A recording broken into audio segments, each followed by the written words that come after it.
waxaad tahay albaabka gurigaaga, waxaad tahay saxaabiyad.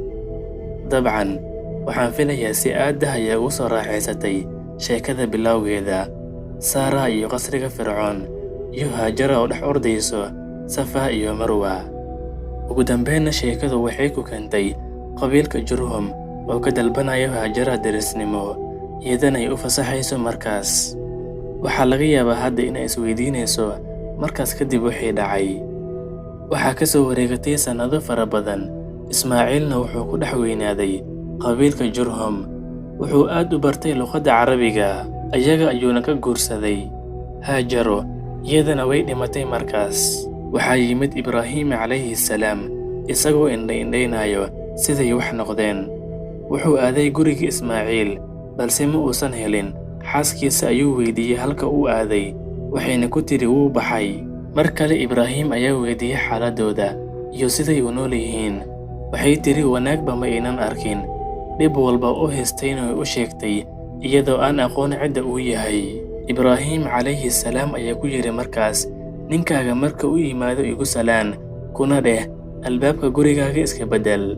waxaa yimid Ismaaciil, markaas ayuu wax dareemay. xaaskiisa ayuu weydiiyey cidda u timid, waxay tidhi waxaa yimid nin oday ah oo sidaas iyo sidaas ah. adiga ayuu ikaa weydiiyey, waxaan u sheegay inaad maqan tahay. sidoo kale waxay u weydiiyey xaaladdeena iyo sida aan u nool nahay. sidoo kale xaaladdeena ayaa u sheegay iyo waxa aan ku jirno oo dhib iyo rafaad ah. wuxuu yidhi Ismaaciil, wax miyuu kuu sheegay? waxay tidhi haa. wuxuu yidhi igu salaan, kuna dheh albaabka gurigaaga iska beddel.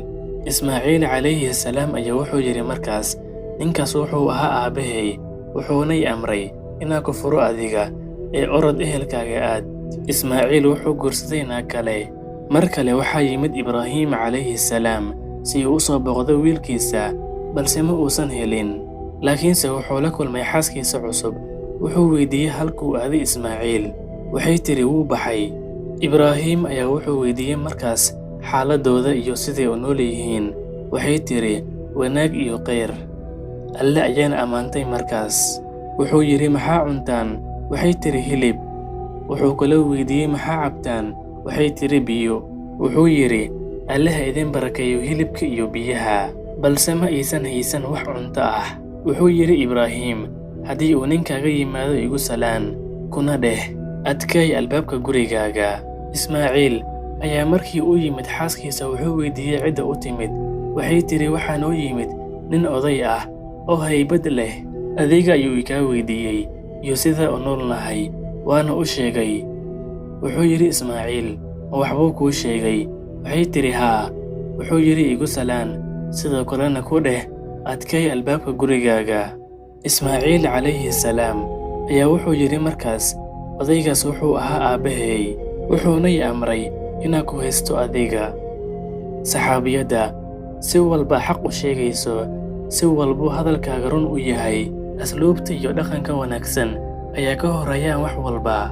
erayada kuwooda ugu adag ayaa u sheegi kartaa qaab dabacsan, adiga oo gaaraya ujeedkaaga, sidoo kalena aan dhaawacayn qof dareenkiisa.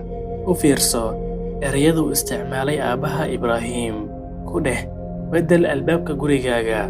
dabcan wuu awooday inuu dhaho aabbihiis ayaan ahay, u sheeg ha ku furo.